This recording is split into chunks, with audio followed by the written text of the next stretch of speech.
अस्सलाम वालेकुम dear students, क्या हाल है जनाब आप लोगों के? खैरियत से हैं आप? इंजॉय हो रही है छुट्टियाँ को? इंजॉय कर रहे हैं? हालांकि इंजॉय करने वाली छुट्टियाँ तो नहीं हैं, बट फिर भी घर में बंद हैं। पढ़ाई कीजिए, जम के पढ़ाई कीजिए, बहुत अच्छे से पढ़ाई कीजिए और अपनी सेहत का और अपने घर वालों की सेहत का बहुत ज़्यादा ख्याल रखिए। और आइए शुरू करते हैं पढ़ाई हमारी की। अच्छा, मैं आपसे बात कर रहा था एंजाइम्स की, और कल के जो लेक्चर था, जो लास्ट हमारा लेक्चर था बेसिकली, उसमें हमने बात की थी एंजाइम के पार्ट्स की, एंजाइम की टाइप्स की, और साथ में मैंने आपसे बताया था कि कुछ फैक्टर होते हैं जो कि एंजाइम की एक्टिविटी को, मेटाबॉलिक एक्टिविटी को अल्टर करते रहते हैं। उसमें वाटर की और रेडिएशन की बात हमने कर ली थी।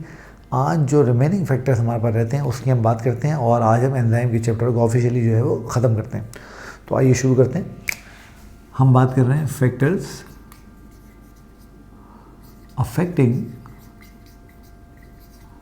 enzyme activity।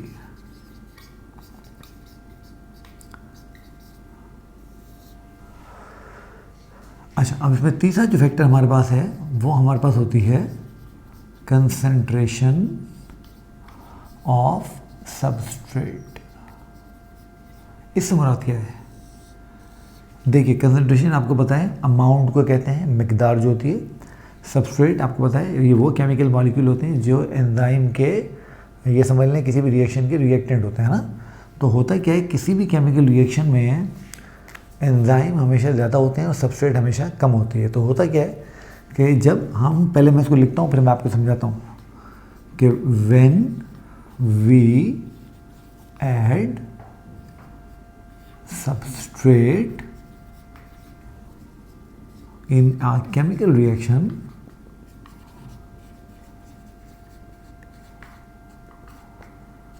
initially it speeds up due to presence of free enzyme molecules. But after saturation of enzymes, reactions will maintain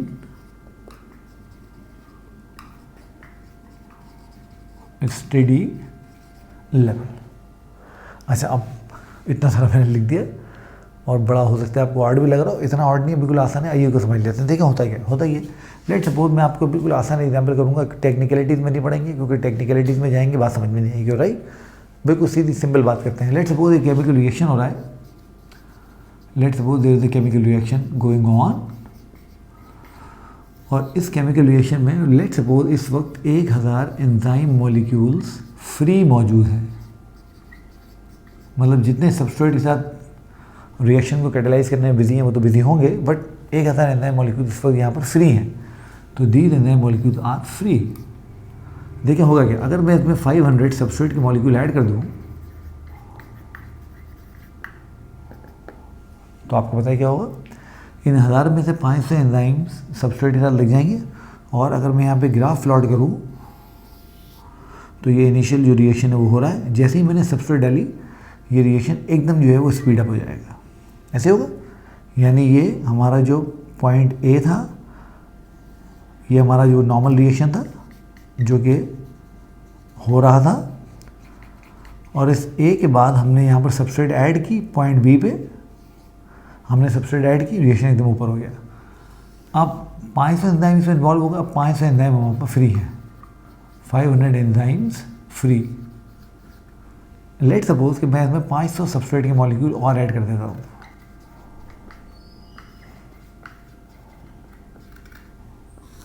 क्या होगा, ये 500 एंजाइम सबस्ट्रेट के साथ बिजी हो जाएंगे और ये रिएक्शन का रेट और तेज हो जाएगा। ऐसे होगा।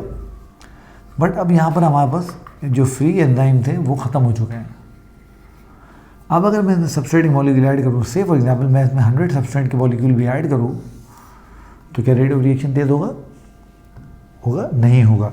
एग्जैक्टली। अब ये क्या करेगा, ये एक इक्विलिब्रियम मेंटेन कर लेगा, क्योंकि जितने एंजाइम है वो तो रिएक्शन करवाते रहेंगे, तो ये रिएक्शन एक इक्विलिब्रियम में मेंटेन हो जाएगा।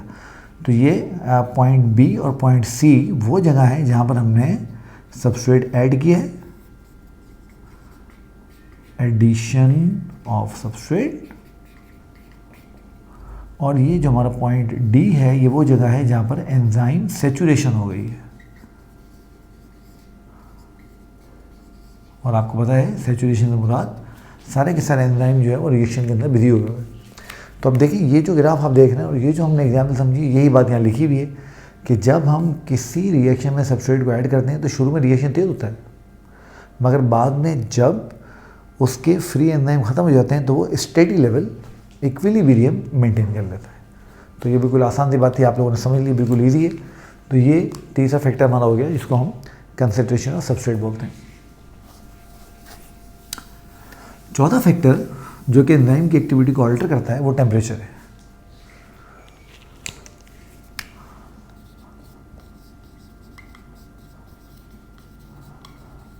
टेम्परेचर याद कर लीजिए, जैसे जैसे हम टेम्परेचर बढ़ाते जाते हैं वैसे वैसे एंजाइम एक्टिविटी बढ़ती जाती है। तो पहले हम एक चीज़ समझ लें कि all enzymes required specific temperature to work at their best। और इस वैल्यू को हम ऑप्टिमल पीएच की वैल्यू कहते हैं। ऑप्टिमल टेम्परेचर, सॉरी मैं पीएच कह गया, ऑप्टिमल टेम्परेचर। अगर मैं ग्राफ बनाऊं तो इसका ग्राफ बिल्कुल ऐसा बनेगा जैसे आपने फिजिक्स में एक चीज़ पढ़ी होगी जिसको हम कहते हैं पैराबोला, है ना। अगर फ़र्ज़ करें मैं ह्यूमन एंजाइम्स की बात कर रहा हूं तो ये हमारा 10 डिग्री, ये हमारा 20 डिग्री, ये हमारा 30 डिग्री, ये 40 डिग्री, और थोड़ा सा आगे बढ़ा लेते हैं इसको 50 डिग्री, ये 60 डिग्री। तो जैसे जैसे मैं टेम्परेचर बढ़ाता जाऊँगा वैसे वैसे एंजाइम एक्टिविटी बढ़ती जाएगी। और आपको पता है ह्यूमन बॉडी का जो टेम्परेचर है वो कुछ इस जगह पे कहीं पे लाया करता है, इट इज़ 37 डिग्री सेल्सियस। तो ये बढ़ता जाएगा और यहाँ पहुँचते पहुँचते 37 पे ये अपनी मैक्सिमम पीक पे पहुँच जाएगा। अब मैं अगर टेम्परेचर को इससे आगे बढ़ाऊँगा तो एंजाइम एक्टिविटी फिर फॉल डाउन करने लगेगी और 60 पे तो ये बिल्कुल तबाही हो जाएगी। तो हमें समझ के आ रहा है कि ये पैराबोला बना। तो जैसे जैसे टेम्परेचर बढ़ रहा है वैसे वैसे एंजाइम एक्टिविटी बढ़ रही, और जब ये अपने ऑप्टिमल वैल्यू पे पहुँचे तो यहाँ पर एंजाइम एक्टिविटी मैक्सिमम हो गई है, ज़्यादा से ज़्यादा हो गई है ना। अब आप देख रहे हैं कि अगर मैं इस ऑप्टिमल वैल्यू से पीछे जाता हूँ तो भी एंजाइम एक्टिविटी नीचे आ रही, और अगर मैं इससे आगे जाता हूँ तो भी एंजाइम एक्टिविटी नीचे आ रही। तो याद कर लीजिए, वैल्यू अबव और below optimal value will reduce enzyme activity. ठीक है, अच्छा सेम यही चीज़ हम पीएच पे भी अप्लाई कर सकते हैं। आपको पता है पीएच जो होता है इट्स पावर ऑफ हाइड्रोजन, और वो हम किसी भी मीडियम की एसिडिटी या बेसिसिटी को मेजर करने के लिए इस्तेमाल करते हैं, ऐसे ही है। तो जब हम बात करते हैं तो हर एंजाइम को काम करने के लिए, we are talking about pH, तो हर एंजाइम को काम करने के लिए एक ऑप्टिमल पीएच की ज़रूरत होती है। तो all enzymes work their best at there optimal pH. तो जब मैं पीएच की ग्राफ बनाऊंगा, और आप अपनी किताब में देखेंगे पीएच की ग्राफ बने होंगे एंजाइम के, तो बिल्कुल इसी तरह का पैराबोला का जो है वो ग्राफ बनेगा। और पीएच, ऑप्टिमल पीएच से हम आगे जाएंगे तो भी एंजाइम एक्टिविटी कम होती है, पीछे आएंगे तो भी एंजाइम एक्टिविटी कम होती है। बिल्कुल यही चीज़ वहाँ पर भी अप्लाई हो जाएगी। अच्छा, यहाँ पर एक मज़ीद बात याद रखनी है, आमतौर पे एक लिविंग ऑर्गेनिज्म की बॉडी में जितने भी एंजाइम होते हैं उन सब की ऑप्टिमल टेम्परेचर की वैल्यू सेम होती है। ठीक है, थोड़ी बहुत वेरिएशन इसमें हमें मिल सकती है, बट आमतौर पर वो सेम ही होगी। बट एक लिविंग ऑर्गेनिज्म की बॉडी में जो एंजाइम्स की ऑप्टिमल पीएच है वो डिफरेंट हो सकती है। मैं आपको इसकी एक प्रैक्टिकल एग्जांपल दे देता हूँ इंसानों की। जैसे अगर हम बात करें इंसानों के डाइजेस्टिव एंजाइम की, डाइजेस्टिव सिस्टम से हम बड़े फेमिलियर हैं, तो अगर हमारे स्टमक में पेप्सिन है तो उसकी ऑप्टिमल टेम्परेचर की वैल्यू 37 है। अगर हमारे इंटेस्टाइन में ट्रिप्सिन है उसकी भी 37 है, अगर हमारे माउथ में सलाइवरी अमाइलेज है उसकी भी 37 है। तो सब की जो ऑप्टिमल टेम्परेचर की वैल्यू है वो सेम है। बट जब मैं पीएच देखूंगा तो सलाइवरी अमाइलेज को पीएच चाहिए 5 की, पेप्सिन को पीएच चाहिए 1.5 की, ट्रिप्सिन को पीएच चाहिए 8 की। तो जैसे मीडियम चेंज हो रहा है वैसे ही पीएच की वैल्यू भी चेंज हो रही है। तो एक्सेप्शंस में है, exception are always there, but as a general principle कि आप इसको याद कर सकते हैं, ठीक है। अच्छा, अब छठा फैक्टर जो कि एंजाइम की एक्टिविटी को अल्टर करता है, दे आर एक्टिवेटर्स। इनके नाम से ही आपको बात समझ आ रही होगी कि एक्टिवेटर्स वो मॉलिक्यूल होते हैं जो कि एंजाइम की एक्टिविटी को बढ़ाते हैं, और आमतौर पे ये इनऑर्गेनिक आयंस होते हैं जो कि को फैक्टर के तौर पे काम कर रहे होते हैं। तो they enhance enzyme activity usually inorganic ions and they are cofactors for enzymes, ठीक है। फॉर एग्जाम्पल हम बात करते हैं मैग्नीज की, हम बात करते हैं कोबाल्ट की, हम बात करते हैं जिंक की, एक्सेट्रा। सही। अब लास्ट में जिस चीज़ की हमने बात करनी है बहुत इंपॉर्टेंट, वो है इनहिबिटर्स। अब आप नाम से समझ रहे हैं, एक्टिवेटर एंजाइम एक्टिविटी को बढ़ाते हैं, इनहिबिटर एंजाइम एक्टिविटी को कम कर देते हैं। तो दे रिड्यूसेस एंजाइम एक्टिविटी। अब आपके ध्यान में सवाल आ सकता है कि किस तरह से रिड्यूस करेंगे, तो दो तरह से कर सकते हैं।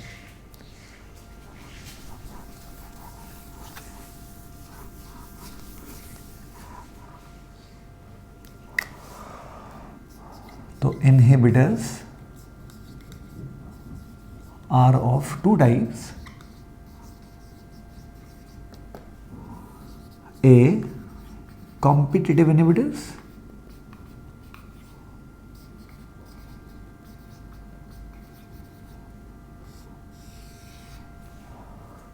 and the second one are non-competitive inhibitors. तो मैं इनको एक दूसरे के सामने लिखता हूँ ताकि आपको इनको समझने में आसानी हो।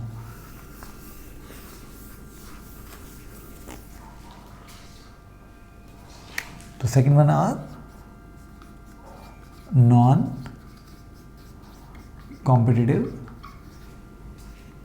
इनहिबिटर्स, ठीक। देखिए बिल्कुल आसानी से आप समझ जाएंगे। लेट सपोज कि ये हमारे पास एक एंजाइम मॉलिक्यूल है और ये मेरे पास इसका एक्टिव साइट है,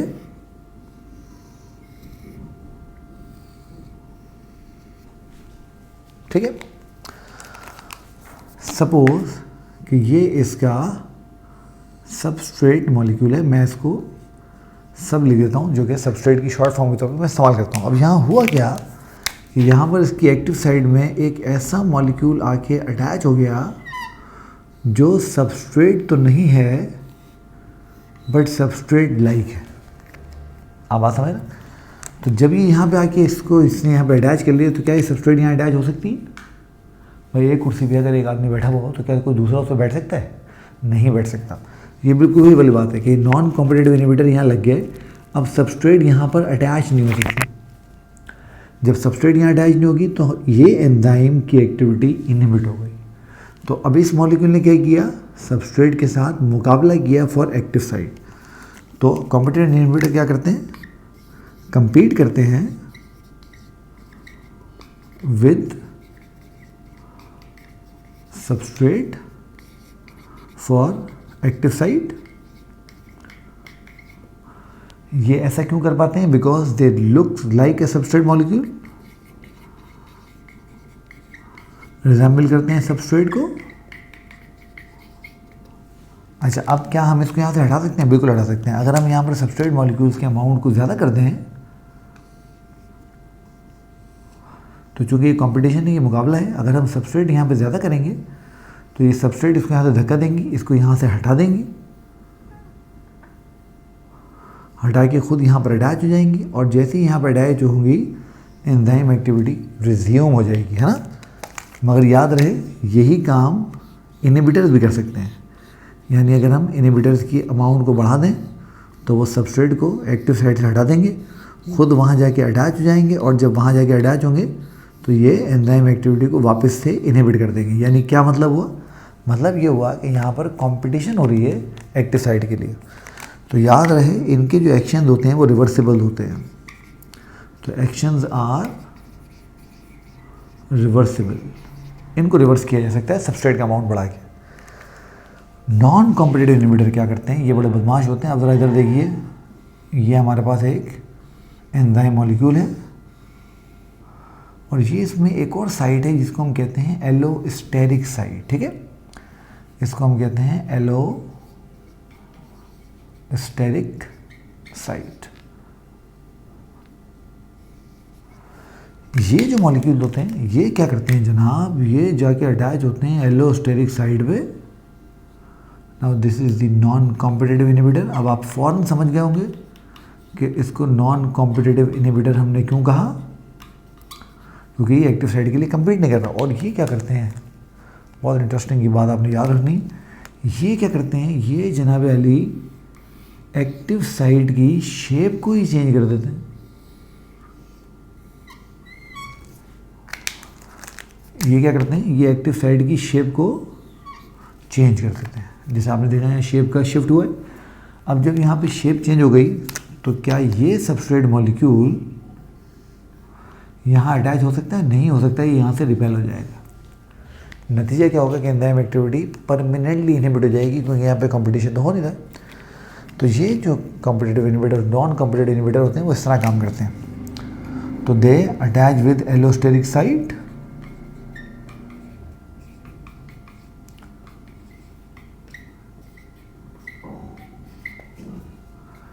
change shape of active site,